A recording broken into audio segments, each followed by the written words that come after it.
안녕하세요. 연세한국어 6급 과제 부분 안보미입니다. 오늘은 제10과 3, 연세 6급 마지막 편입니다. 정리해봅시다. 과제 총복습 진행해보도록 하겠습니다. 교재 321쪽입니다. 지금까지 10과에서 진로와 취업을 주제로 다양한 이야기들과 연습들을 진행했었는데요. 자, 오늘은 그 총복습 시간이 되겠습니다. 그럼 총복습 과제 하나하나 진행해 보도록 하겠습니다. 두 사람이 짝이 되어 보기와 같이 모의 면접을 해보십시오. 자, 실제 면접 상황을 한번 연습해 보도록 하겠습니다. 자, 먼저 지원자 정보. 이름, 성명이죠. 김영수, 남자고 27세 남자입니다. 성격, 매사에 적극적이며 지기 싫어하고 욕심이 많은 편이다.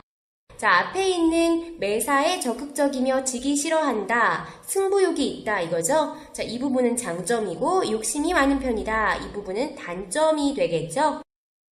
자, 전공은 사회체육학을 전공했고요.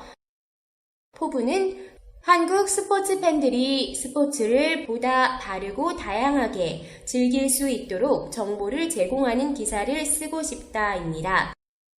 자, 지원 부문은요, 신문사 스포츠 기자고요. 특기사항으로는 대학 시절 교내 신문 기자로 활동했다입니다. 자, 먼저 면접관과 실제 면접 상황 한번 살펴볼게요. 면접관의 질문, 첫 번째. 자신의 성격의 장단점을 말씀해 주십시오. 자, 매사 적극적이다, 승부욕이 있다, 장점이었죠? 자, 어떻게 대답했는지 볼까요? 저는 매사에 적극적입니다. 그것이 저의 장점이기도 하지만 때로는 단점이기도 한 것 같습니다. 무슨 일이든 남에게 지기 싫어합니다.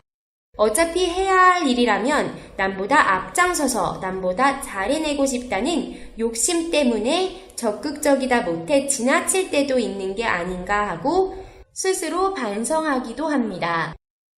그러나 매 순간 충실히 살았던 것에 대해서는 후회하지 않습니다. 자, 조금 아쉬운 것은 장점을 어떻게 활용할지를 조금 더 말을 잘해줬으면 좋았을 것 같아요. 단점은 좋았어요. 굉장히 진솔하게 잘 설명했고 반성하고 있다라는 반성적인 태도도 같이 보여줬습니다. 자, 다음 면접관 두 번째 질문이요. 학창 시절에는 어떤 동아리 활동을 하셨습니까? 자, 아까 특이사항에 신문사 기자로 활동했었다 있었죠? 학교 신문사에서 기자로 활동했습니다. 주로 학생들에게 적당한 여러 스포츠를 소개하고 손쉽게 접할 수 있는 방법들을 알려주고자 노력했습니다. 자, 다음에 장래의 희망에 대한 질문입니다. 장래의 포부는 무엇입니까? 자, 그대로 적어주면 되죠? 포부 부분. 대학에서 공부한 체육이론을 바탕으로 우리 국민들에게 스포츠를 더욱 폭넓게 보급하기 위해 스포츠에 대한 정확하고 다양한 정보를 제공하는 기사를 쓰고 싶습니다. 자, 마지막으로 이 부문을 지원한 이유는 무엇입니까?에 대해서 포부를 실현하기 위함이다 였죠. 포부랑 연결시키면 될 것 같아요. 제 포부를 실현하기 위해서는 기자가 되는 길밖에 없다고 생각했습니다. 언론의 힘이 얼마나 크고 위대한지 잘 알기 때문에 이 방법으로 제 꿈을 이루겠다고 마음먹은 것입니다. 자, 이렇게 면접의 예를 살펴봤고요. 자, 우리 지금부터 연습 진행해 볼게요. 자, 교재 322쪽입니다. 자, 먼저 1번 유형. 자, 성명 이미영 학생입니다. 자, 여성이고요. 24세 되겠습니다. 성격은 책임감이 강하나 이거 장점이죠. 단점, 지나치게 완벽을 기하려고 한다. 자, 전공은 의류 디자인 되겠습니다. 포부는 우리 한복의 세계화를 위해 한국을 대표할 수 있는 의상 디자이너가 되어 한복의 아름다움과 장점을 세계에 알리고 싶다가 포부고요. 지원 부문은 여성 의류 회사의 디자인 부문입니다. 특기사항은 연극 동아리에서 의상을 담당했다입니다. 자, 역시나 면접관의 질문은 앞에 보기와 같이 똑같이 가겠습니다. 첫 번째, 장단점에 관한 것. 두 번째, 동아리 활동에 관한 것. 세 번째, 장래의 포부. 마지막으로 이 부문을 지원한 이유에 대한 질문으로 동일하게 가겠습니다. 자, 먼저 이미영 씨에게 성격 장단점 질문해 주세요. 자신의 성격의 장단점을 말씀해 주십시오. 자, 어떻게 말하면 좋을까요? 아까 봤던 정보 활용해서요. 어려서부터 책임감에 대해 엄격히 배우며 자라왔습니다. 따라서 매사 강한 책임감은 저의 장점입니다. 지금껏 학과 과제의 기일에 늦어본 적이 없으며 사람들과의 약속을 안 지킨 적이 없습니다. 이런 식으로 구체적인 사례를 들어줬습니다. 장점과 함께. 반면 뒤에 단점 붙이겠습니다. 반면 지나치게 완벽을 기하려고 하는 것은 저의 단점입니다. 이러한 단점 때문에 전공 협동과제를 진행할 때 조원들이 많이 힘들어하거나 불만을 갖기도 했습니다. 등의 역시 구체적인 사례를 들어줬습니다. 자, 면접관 질문하겠습니다. 학창시절에는 어떤 동아리 활동을 하셨습니까? 네, 연극 동아리에서 의상을 담당했습니다. 동아리에서 의상을 담당하며 어떤 것을 느끼거나 배웠는지를 말해주면 좋겠죠? 이런 식으로요. 매 캐릭터들의 역할에 맞는 의상을 구상하고 창작하며 의상 디자인 분야에서 경험을 쌓고자 노력했습니다. 자, 다음 장래 포부입니다. 장래의 포부는 무엇입니까? 자, 그대로 써주겠습니다. 우리 한복의 세계화를 위해 한국을 대표할 수 있는 의상 디자이너가 되어 한복의 아름다움과 장점을 세계에 알리고 싶습니다. 자, 지원 동기 물어보겠습니다. 이 부문을 지원한 이유는 무엇입니까? 자, 여성 의류회사 디자이너로 지원을 한 거죠? 포부가 한복의 세계화를 위해 힘쓰는 거니까요. 자, 한복 같은 경우 곡선미가 여성 한복에서 더욱더 빛을 발하죠? 또한 이 회사가 세계적인 유명 디자이너를 많이 배출했다 라고 한번 해볼게요. 그래서 자기의 포부에 맞는 이 회사를 택했다. 회사에서 많이 배우고 노력하고 성장하고 싶다 붙여보겠습니다. 한복의 곡선미는 여성 한복에서 더욱 빛난다고 생각합니다. 또한 귀사는 세계적인 유명 디자이너들을 많이 배출해낸 것으로도 유명합니다. 귀사에서 제 포부를 위해 노력하고 많은 것들을 배워나가고 싶기에 귀사에 지원했습니다.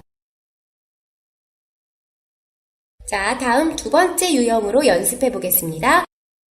두 번째, 성명 박민수, 남성 26세입니다. 자, 성격은 끈기와 참을성이 강하나 내성적이다. 자, 장점과 단점 같이 있죠? 전공은 사회복지학. 포부는 노인복지관계 업무를 하는 공무원이 되어 노인복지제도 개선과 윤택한 노인의 생활환경 조성에 기여하고 싶다입니다. 지원 부문은 구청, 국가기관이죠? 자, 구청 노인복지관계 업무에 지원을 했고요. 특기사항은 학창시절에 사회봉사시설에서 다양한 봉사활동을 했다입니다. 자, 그럼 면접 진행해 보겠습니다. 먼저 자신의 성격의 장단점을 말씀해 주십시오. 자, 이 정도 말해보면 좋을 것 같아요. 저의 장점은 강한 끈기와 참을성입니다. 자, 구체적인 사례 붙여주면 좋죠? 자, 취미 활동으로 8년 동안 바둑을 해왔다. 자, 말해볼게요. 취미로 근 8년 동안 바둑을 해오며 배운 점이며 어떤 상황에서도 포기를 모르고 때를 기다려 결국 달성해내는 것이 제가 내세울 수 있는 점입니다. 하지만 단점 말해볼게요. 저는 다소 조용한 성격으로 내성적입니다. 자, 극복하기 위한 노력 말해보겠습니다. 자, 내성적인 성격 극복하려고 조기축구회 등의 조금 단체 활동 같은 데 참여해서 사람들과 교류하고 있다 말해볼게요. 하지만 이러한 저의 단점을 극복하기 위해 꾸준히 조기축구회 등에 참여하며 다양한 사람들과 교류하고 있습니다. 자, 다음 질문. 학창 시절에는 어떤 동아리 활동을 하셨습니까? 자, 사회봉사 활동 말해볼게요. 사회봉사 시설에서 다양한 봉사활동을 해왔습니다. 자, 조금 더 봉사활동을 통해 느낀 점, 배운 점 말해볼게요. 저의 작은 실천으로 세상이 조금이라도 따뜻하게 바뀐다면 좋겠다는 바람으로 대학 시절 내내 열심히 참여했습니다. 자, 계속해서 장래의 포부는 무엇입니까? 자, 그대로 말해볼게요. 노인복지관계 업무를 하는 공무원이 되어 노인복지제도 개선과 윤택한 노인의 생활환경 조성에 기여하고 싶습니다. 자, 지원 동기 물어볼게요. 이 부문을 지원한 이유는 무엇입니까? 자, 학창시절에 봉사활동했던 경험을 빌려서 말해볼게요. 자, 이런 활동들 하면서 노인복지 부분에 대한 생각을 많이 했고, 자, 그래서 지원했다 말해볼게요. 학창시절 봉사활동을 하며 가장 관심이 갔던 분야는 노인복지 분야 봉사활동이었습니다. 노인분들은 젊은 시절 사회 공헌을 위해 힘쓰셨던 분들이시고 응당, 편안한 노후를 누리셔야 한다고 생각합니다. 예나 지금이나 저의 작은 행동으로 세상이 조금이라도 따뜻해진다면 저는 만족합니다. 구청에서 저의 작은 행동으로 노인분들의 복지가 향상됐으면 하는 바람으로 이 부문에 지원했습니다. 마지막 케이스 이지영 씨입니다. 여자고요. 26세입니다. 자, 성격은 장점 명랑하고 솔직하나 단점 성격이 급하다 되겠고요. 전공은 유아교육학 레크레이션이네요. 자, 포부는 어린이들의 거울이 될 수 있는 교사가 되어 어린이들의 밝고 행복한 미래를 위해 바르고 건강하게 성장하도록 도와주고 싶다. 지원 부문은 유치원 교사입니다. 자, 특기사항으로는 학창시절에 춤 동아리에서 다양한 춤을 연습했다. 자, 면접관의 질문. 자신의 성격의 장단점을 말씀해 주십시오. 저는 명랑하고 솔직한 성격으로 대인관계가 좋으며 주변 지인들의 분위기를 밝게 만들 수 있습니다. 또한 매사 솔직해 주변 친구들의 믿음을 받고 있습니다.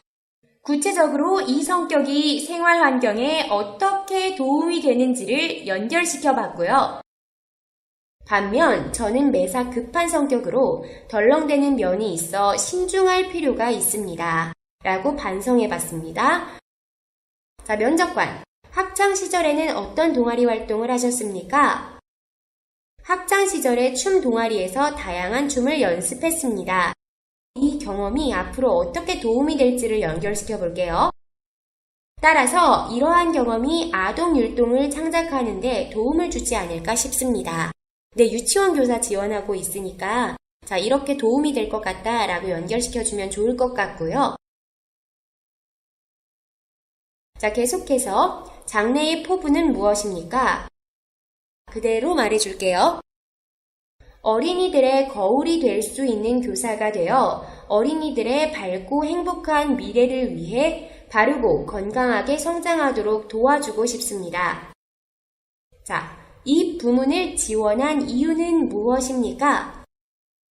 자, 장점을 잘 활용할 수 있는 일이라고 생각했다. 그리고 어린이를 솔직하고 바르게 육성하는 게 미래 사회에 기여하는 방법이라고 생각했다로 말해볼게요. 저의 장점인 명랑하고 솔직한 성격을 잘 살릴 수 있는 직업이라고 생각했으며 어린이를 솔직하고 바르게 육성하는 게 미래 사회를 위한 가장 큰 기여라고 생각했기 때문입니다. 자, 이렇게 면접 연습 모두 끝내봤습니다. 자, 다음으로는요, 문화 읽기 부분입니다. 교재 324쪽입니다. 오늘 10과 마지막 문화 읽기 주제는 조선시대의 신분제도입니다. 지금 세계상에서 신분제도가 존재하는 나라는 인도를 포함해서 몇 개 되지 않죠. 중국 현대사회에서도 이미 신분층이 없어진 지가 오랜데요. 자, 한국에서 특히 유교 사상이 엄격했던 조선시대에는 굉장히 강한 신분제도가 존재했는데요. 어떤 방식이었을까요? 일기지문 통해서 함께 살펴보도록 하겠습니다. 먼저 첫 번째 단락입니다. 자, 조선시대의 신분제도를 잘 이해하기 위해서 사농공상의 개념을 이해해야 되는데요. 사농공상이란 뭐라고 했죠? 네, 조선 초기에 백성을 나누던 4가지 계급입니다. 사가 하나, 농이 하나, 공이 하나, 상이 하나. 자, 사농공상의 각 의미는요. 네, 사는 선비를 의미하고, 농은 농민을, 공은 공장을, 그리고 또 상은 상인을 의미한다고 했습니다. 자, 조선 왕조의 계급 질서는 어떻게 정리됐다고 했죠? 네, 고려시대부터 내려오던 전통적인 사회적 기반과 새로운 유교적 이념에 입각해서 정리한 것이라고 했습니다. 조선시대 최상위 지배층과 최하위 계급은 어떻게 된다고 했죠? 최상위는 양반 계급, 그리고 또 최하위층은 상인 계급이라고 했습니다. 양반들이 특권적 위치를 지속시키기 위해서 실현한 정책의 일부는요. 네, 마지막 이 부분에 소개가 됐죠. 신분층은 서로 상하 우열로 아래 위 그리고 또 더 강하고 약하고를 말하는 거죠. 상하 우열로 평가되는 직업을 각각 세습하였고 신분층 간의 결혼은 금지되었으며 거주 지역조차 서로 분리되는 경우가 많았다고 했습니다. 네, 굉장히 엄격했다라는 걸 말해주고 있는 대목이죠. 자, 조선시대 때 선비계층 다음이 농민이었대요. 자, 그러한 이유는요? 네, 조선시대에는 농업이 근간이 되는 사회였죠. 농본주의와 농사를 짓는 일을 중시하던 천하지대본 사상으로 인해 농민들도 굉장히 중시됐다고 했습니다. 자, 농민에는 2종류가 있다라고 했는데요. 어떻게 구분됐었죠? 네, 사유지, 개인 소유의 땅을 경작하는 자작농과 국유지, 나라의 땅을 경작하거나 양반의 사유지, 양반 소유의 땅을 경작하던 농사를 짓던 소작농, 네, 자작농과 소작농 2가지 분류로 나눌 수 있다라고 했습니다. 자, 선비, 농민, 자, 그 다음 계층이 뭐라고 했죠? 네, 수공업에 종사하는 공장이라고 했고요. 자, 상인이 4신분 중에 가장 최하층이었는데 그 이유는요? 네, 유교 문화의 영향을 많이 받았기 때문에 물건을 사고 팔아 돈을 버는 것이 천하다고 여겼기 때문입니다. 네, 유교에서는 모든 것을 같이 공동 소유하고 못 가진 사람들을 불쌍하게 여기고 가진 사람들이 더 도와주는 대동사회를 추구하는 게 유교적 이념이었죠. 자, 그렇기 때문에 물건을 팔아서 뭔가 이윤을 남기는 일은 조금 안 좋은 행동, 천한 일이라고 생각했습니다. 자, 하지만 중국의 명나라에선 또 달랐죠. 자, 이따가 우리 중국의 신분제도 명나라 이야기 해보면서 다시 소개하도록 할게요. 자, 그러면요, 계속해서요. 자, 신분차별 질서가요, 무너지기 시작한 때는 언제부터라고 했죠? 네, 근대화 사회로 넘어오면서부터죠. 바로 1894년 갑오개혁 이후입니다. 갑오개혁은 한국의 최초의 근대화 혁명이었습니다. 자, 그리고 조선 후기 상민층의 일부가 양반으로 신분 상승이 가능했던 이유는 무엇입니까? 후기에 그만큼 사회가 어지러웠기 때문이죠. 일단 농업기술 발달로 인해서 농산물의 수가 증가했습니다. 자, 나라는 굉장히 정치가 혼란스러웠어요. 자, 왕권 당연히 통치력이 약화됐고요. 자, 그러므로 인해서 이러한 신분도 사고 파는 게 가능해졌습니다. 자, 그렇기 때문에 상민층의 일부가 양반층으로 상승하는 것이 가능했습니다. 자, 이렇게 조선시대의 신분 제도에 대해서 알아봤고요. 1번. 조선시대의 신분 제도에 대해 알아봅시다. 자, 정리해 볼게요. 자, 먼저 명칭별로 정리하면 사, 농, 공, 상이 있었죠. 각 계급은 사는 선비 계급을, 농은 농민 계급을, 공은 공인 계급, 상은 상인 계급을 의미했었죠. 자, 선비 계급의 내용 정리해보자면 유교 사상이 지배적이었을 시대에 유교 경전을 연구하는 계급을 최고의 계급으로 여긴 거죠. 자, 그리고 농민은요. 농번주의와 농자는 천하지대본으로 국가의 기반으로 여겼기 때문에 농민 또한 제2신분으로 비교적 높은 신분이었습니다. 자, 공인 같은 경우는 수공예를 하는 기술자들을 말했고요. 자, 상인은 유교 사상에 의해 물건을 사고 팔아 돈을 버는 것을 천하게 여겼기 때문에 최하층으로 여겨졌습니다. 자, 이런 내용들 다 정리해 봤고요. 다음 2번. 자, 여러분 나라의 신분제도에 대해 이야기해 봅시다. 자, 중국의 신분제도 워낙 다양한데요. 명나라의 신분제도에 대해서 같이 이야기해 볼까 해요. 자, 명나라는 또 조선시대와 달랐던 것이 양명학을 주 통치 기반으로 삼았죠, 국가에. 자, 그렇기 때문에 굉장히 실용적인 것을 중시했어요. 자, 명나라의 사신분. 먼저 귀족 신분이 가장 최상 신분이었습니다. 자, 세습되는 신분이었고요. 최고의 교육을 받았기 때문에 시문학, 예술 분야에 능했기 때문에 이 분야에 많이 기여해서 명나라에 많은 예술 작품들을 남기는 데 기여한 신분 계층입니다. 자, 그리고 굉장히 흥미로운 신분 계층이 제2신분인 신사 계층입니다. 자, 명나라 때는 이런 양명학을 받아들이면서 교육의 기회를 확대하고 과거 제도를 실시하면서 굉장히 나름 균등한 기회를 줬어요. 그렇기 때문에 지방 학교에서 교육을 받고 과거 제도를 치러서 등용된 신분들입니다. 지금으로 치면 공무원들이에요. 지방의 사족들, 신사 계층이 있고요. 자, 이 계층 특권 계층이었기 때문에 특권을 누렸습니다. 형벌이나 세금에서 특권을 누렸어요. 특히 세금을 지방의 세금을 관리하는 역할을 했기 때문에 본인들의 세금은 감세가 됐습니다. 자, 그리고 대토지 소유가 가능했고요. 사유지 소유가 가능한 계층이었습니다. 자, 그렇기 때문에 고리대금 등으로 재력을 확장했습니다. 큰 돈을 서민층에 빌려주고 높은 이자를 받는 그런 업이죠.